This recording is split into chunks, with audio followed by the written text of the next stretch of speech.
ভাই বাজার থেকে আসছে, আইসাই ব্যস্ত হয়ে পড়ছে মাছ মারতে যাবে বলে। মা তো পিছন পিছন যাচ্ছিলেন অনেকক্ষণ ধরে, আমিও না করছিলাম ভাই যাস না, কারণ ওর পেটের মেরুদণ্ডের 3টা হাড় ক্ষয় হয়ে আছে। অনেক আগে আমি আপনাদেরকে বলেছিলাম। তো দেখেন সেই ছোটোবেলার মতো এখনও মায়ের সাথে এরকম করে মিহিরের দোকান থেকে খাবার নিয়ে যাচ্ছে। মাই ইচ্ছা করে দেন। আমরা ছোটোবেলা যখন স্কুলেও যেতাম তখন আমাদের মা আমাদেরকে খাবার কিনে তারপরে দিতেন। আর হচ্ছে বাড়িতে দোকানদার আসলে পরে আমরা মায়ের কাছে এরকমভাবে বায়না ধরতাম। তো যাই হোক, জীবনে কোনো কল্পনা করি নাই যে ছেলের সুবাদে আমিও একজন শপকিপার হয়ে যাব। পিসি আসছেন, এই যে হাতে খড়ি নিয়ে আছেন, ওগুলান চুলার পাড়ে রেখে দিবেন। এগুলান দিয়ে দুপুরে রান্নাটা বসবে আর কি। আর মিহিসোনা শান্তি দিচ্ছিল না, আমাকে না, এই যে হাঁসগুলানকে একটু পরে পরে এসে ওদেরকে ডিস্টার্ব করতেছিল। কেন জানি ওরাও এখানে এসে বসে, হয়তো একটু ছায়া পায় বলে, আর মিহির ওদেরকে এখানে বসতে দেয় না। তো মিহিসোনা এরকমভাবেই খেলাধুলা করতে আছে। আর ইদানিং ওর শ্বাসকষ্টটা ভীষণ বেড়েই চলেছে। সন্ধ্যা হলেই শ্বাসকষ্টটা খুব বেড়ে যায়, তখন কিন্তু ওকে নেবুলাইজ করতে হয়।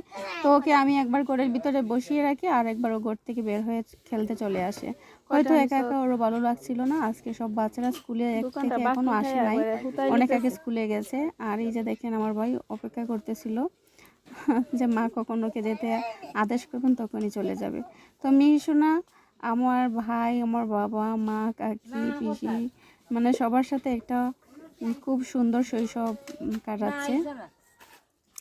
বাবাকে দেখেন, বাবা কিন্তু বাবার সবজির ক্ষেত থেকে এখন আসলেন বাড়িতে।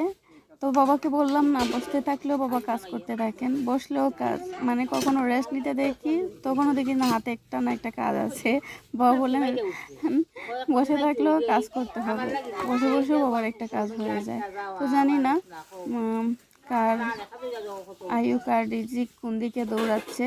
মাঝে মাঝে বাবার দিকে তাকালে ভীষণ কষ্ট হয়। বাবা মাঝে মাঝে আমাদেরকে বলেন যে বাংলাদেশের মানুষের গয়ের আয়ুকাল এখন আর কত, বয়সের বারে অনেক এগিয়ে যাচ্ছি দিন দিন। তো এটা ভীষণ আমার মনের ভিতরে এসে আঘাত দেয়। আমি অনেক কিছু আমার কথা দ্বারা প্রকাশ করতে পারি না। আমি একটা আবেগপ্রবণ মানুষ, আসলে আমার অনুভূতি আমার ভাষায় প্রকাশ হওয়ার নয়।